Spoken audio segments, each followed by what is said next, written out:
안녕하세요. 행복한 아침 묵상으로 인사를 드립니다. 오늘 하나님께서 우리들에게 주시는 말씀은 사도행전 10장 17절에서 33절의 말씀입니다. 우리 함께 읽고 오겠습니다. 베드로가 본 바 환상이 무슨 뜻인지 속으로 의아해하더니 마침 고넬료가 보낸 사람들이 시몬의 집을 찾아 문 밖에 서서 불러 묻되 베드로라 하는 시몬이 여기 유숙하느냐? 베드로가 그 환상에 대하여 생각할 때에 성령께서 그에게 말씀하시되 두 사람이 너를 찾으니 일어나 내려가 의심하지 말고 함께 가라. 내가 그들을 보내었느니라. 베드로가 내려가 그 사람들을 보고 내가 곧 너희가 찾는 사람인데 너희가 무슨 일로 왔느냐? 백부장 고넬료는 의인이요 하나님을 경외하는 사람이라 유대 온 족속이 칭찬하더니 그가 거룩한 천사의 지시를 받아 당신을 그 집으로 청하여 말을 들으려 하느니라.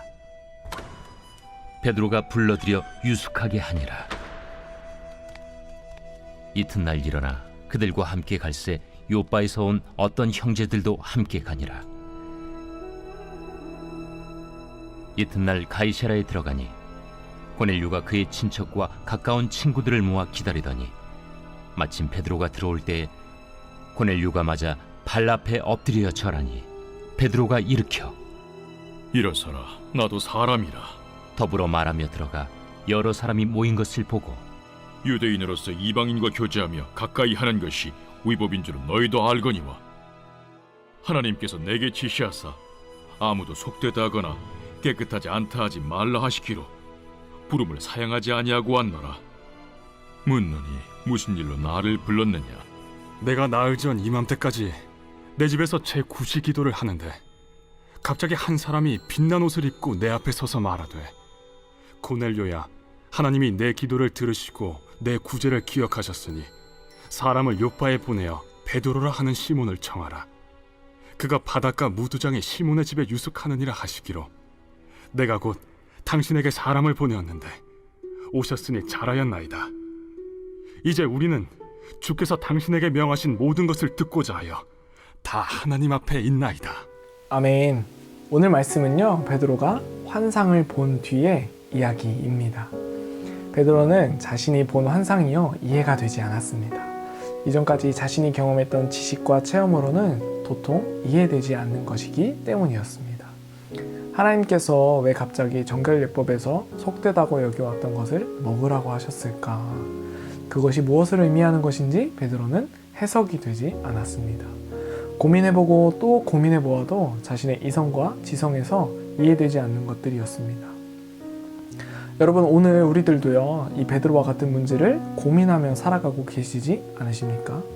내가 가진 지식과 사고로는 이해되지 않는 일들이 우리들의 주변에서 얼마나 많이 일어나고 있습니까? 우리 인생에 하나님의 뜻이 해석이 되지 않는 일들은 또 얼마나 많이 일어납니까? 그것이 자이든 타이든 우리 앞에 갑자기 당혹스러운 일들이 일어나기도 하고 일이 잘 진행되던 것이 갑자기 예상을 벗어나 고난과 마주하게 되기도 하고 그것이 해석이 안 되고 해결되지 않아 전전긍긍하며 살아가는 것이요 우리들의 인생인 것 같습니다. 오늘 베드로도 자신이 본 환상이 이해가 되지 않았습니다. 베드로가 17절에 이렇게 이야기합니다. 베드로가 본 바 환상이 무슨 뜻인지 속으로 의아해 하더니 우리 인생에 일어나는 일들 중 상당 부분은 쉽게 해석이 되지 않습니다. 인생이 해석이 되지 않으니 많은 사람들이 인생을 해석할 방법을 찾아 나섭니다. 내 인생의 문제를 쉽게 해결해 줄 수 있을 것 같은 사람들을 찾아가기도 하고 해결해 줄 수 있는 힘이나 권력을 찾기도 합니다. 그리고 우리와 가장 가까이 있는 그리고 내 옆에 끼고 있는 이 돈을요 의지하기도 합니다.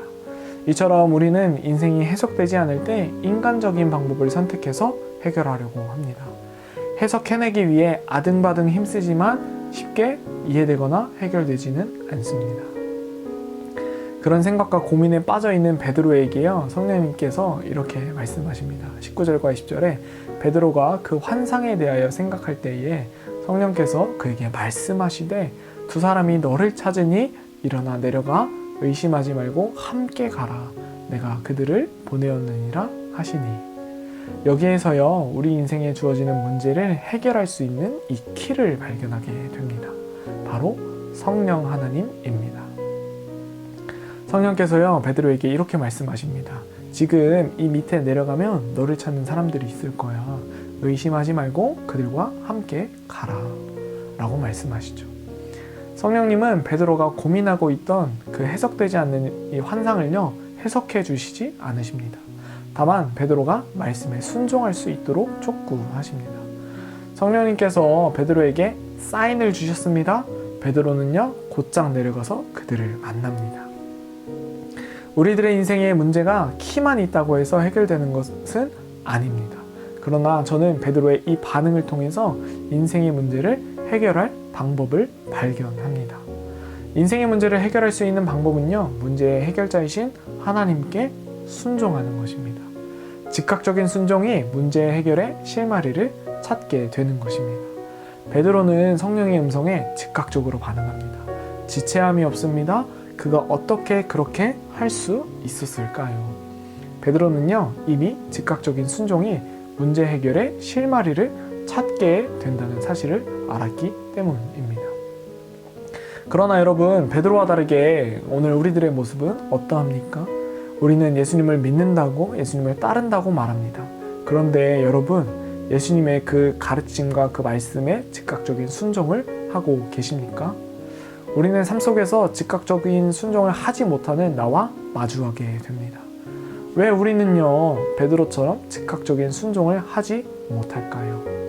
우리 손에 이 쥐고 있는 것이 너무 많은 것은 아닐까 생각해 보게 됩니다. 우리는 쉽게 손에 쥐고 있는 것이라고 말하면요, 인간적인 욕심, 물질적 욕심이라고 생각할 수 있습니다. 여러분, 그것이 틀린 것은 아닙니다. 그러나 그것만 우리들이 이 손에 쥐고 놓지 못하는 것은 아닙니다. 우리가 손에 쥐고 놓지 못하는 것은요, 내가 하지 않으면 안 될 것 같은 불안감도 우리들이 붙들고 있고, 내가 안 하면 안 될 것 같은 자기 의도 우리들이 붙들고 있다라는 것입니다. 사랑하는 성도 여러분, 내가 아니면 안 된다는 것, 이것이요, 죄의 출발입니다. 우리의 믿음은 철저한 자기 부인으로부터 시작됩니다.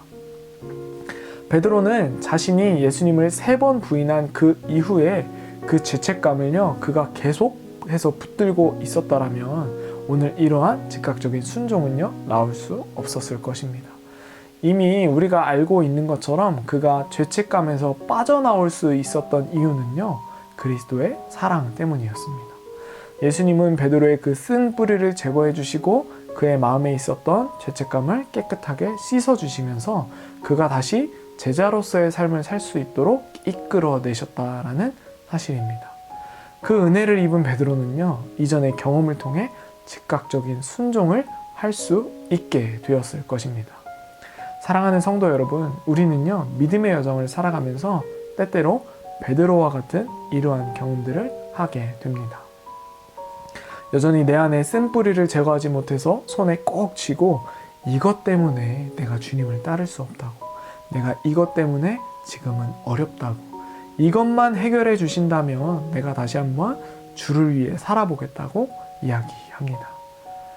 여러분, 예수님이 우리들에게 원하시는 모습은요, 우리의 상황과 환경이 어떠하든지 그것에 제한되어지는 인생이 아니라 내 손에 꼭 쥔 이것을 예수님께 맡기는 인생을 원하십니다.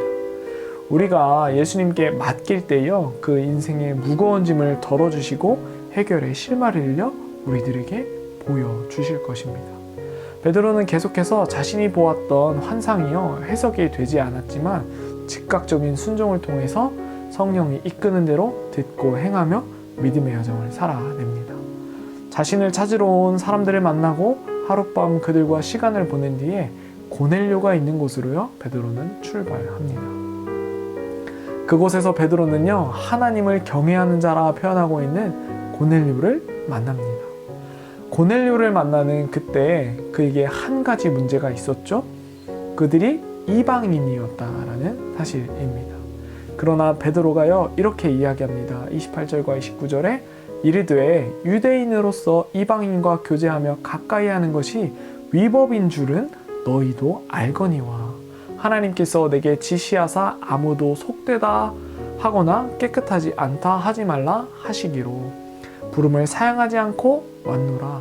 묻노니 무슨 일로 나를 불렀느냐. 자신과 그들의 사회적 신분이요 문제가 되었습니다. 그러나 베드로가 용기를 내어서 이렇게 말합니다. 하나님께서 내게 지시하사 아무도 속되다 하거나 깨끗하지 않다 하지 말라 하시기로. 베드로는요 하나님의 말씀에 즉각적인 순종을 하고 있는 것입니다. 더 가치 있는 일을 선택해야 하는 것입니다. 26절에 베드로가 이렇게 이야기합니다. 나도 너와 같은 사람이라고 이야기하는 것처럼 동등한 입장에서 우리는요 사람을 살릴 생각을 해야 합니다. 하나님의 뜻에 따라 순종하는 삶을 살아야 하는 것입니다. 베드로는 이때 자신이 본 환상을 떠올리며 왜 하나님이 그것을 속되다 하지 말라 하셨는지 깨달았을 것입니다. 복음이 유대인들에게만 필요한 것이 아니라 오늘 모든 사람들에게 필요한 것이기 때문입니다. 그때 베드로는요 예수님의 지상 명령이 떠올랐을 것입니다. 마태복음 28장 19절과 20절에 이렇게 기록하지요. 그러므로 너희는 가서 모든 민족을 제자로 삼아 아버지와 아들과 성령의 이름으로 침례를 베풀고 내가 너희에게 분부한 모든 것을 가르쳐 지키게 하라. 볼지어다 내가 세상 끝날까지 너희와 항상 함께 있으리라 하시니라. 저는 제가 베드로였다면요 단순히 모든 민족이라는 말이 우리끼리 우리 민족만 구원받는 것이라 생각했을 수도 있을 것 같았습니다. 그것은 어디까지나 예수님께서 말씀하셨던 것이기 때문입니다. 그것을 받아들이는 나의 생각은 아니기 때문에 그렇죠. 그러나 오늘 베드로는요 이 즉각적인 순종을 통해서 예수님의 이 마지막 말씀이 자신의 가슴에 와 닿았을 것입니다. 아, 이 말씀이 바로 이런 뜻이었구나. 사랑하는 성도 여러분, 여러분들의 인생에 혹시 어려움이 있으십니까? 그 어려움을 해결하기 위해 애쓰고 계신데 혹시 해석이 되지 않아서 고민하고 계십니까? 여러분, 지금이 바로 주님 앞에 즉각적인 순종의 모습으로 나아가야 할 때인 줄로 믿습니다. 베드로는 오늘 이해되지 않는 이 상황과 환경 속에서 성령의 인도에 따라 즉각적인 순종을 통해 믿음의 역사를 써내려가고 있습니다. 그가 가이사랴에 도착해서 전하게 되는 것이 무엇입니까? 그것은요, 복음입니다. 여러분, 복음 외에 우리들의 삶을 변화시킬 수 있는 것은요, 없습니다. 세상의 무엇이 내 마음을, 나의 삶을 변화시킬 수 있던가요? 다 잠깐 있다가 사라지는 안개와 같은 것들입니다. 잠시 잠깐 왔다가 가는 인생, 그렇지만 그냥 살다 갈 수 없는 이 세상에서 주님을 깊이 묵상하고 주님과 함께 오늘 우리들에게 들려주시는 말씀에 즉각적인 순종으로 나아가 하나님이 기뻐하시는 믿음의 성도, 축복의 통로의 삶을 살아가는 저와 여러분이 되시기를 예수님의 이름으로 축복합니다. 기도하겠습니다. 사랑의 하나님 감사합니다. 오늘 말씀을 통해서 인생이 해석되지 않을 그때에 성령 하나님과 더욱 친밀한 교제 속에서 하나님의 말씀을 듣고 그 말씀을 의지하여 즉각적인 순종이 우리들의 삶에서 나타날 수 있도록 주님 도와주시옵소서. 여전히 우리들이 내 손에 쥐고 흔들고 싶어하는 마음을 굽어 살펴주시고 내 손에 쥔 것을 내어놓고 주님께 맡겨드릴 수 있는 믿음의 사람이 되게 하여 주시옵소서. 오늘 하루도 주님과 함께 믿음으로 승리하는 하루 되게 인도해 주시옵소서. 감사합니다. 예수님의 이름으로 기도합니다. 아멘.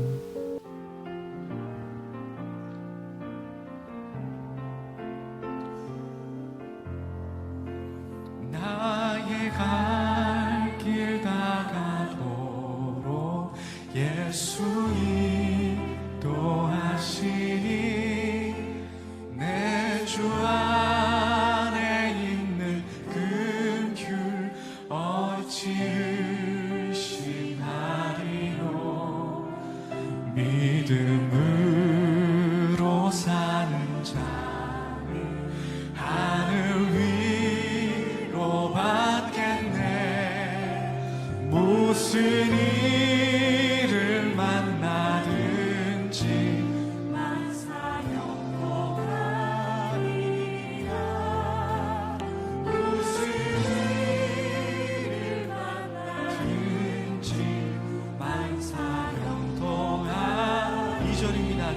길 당하도록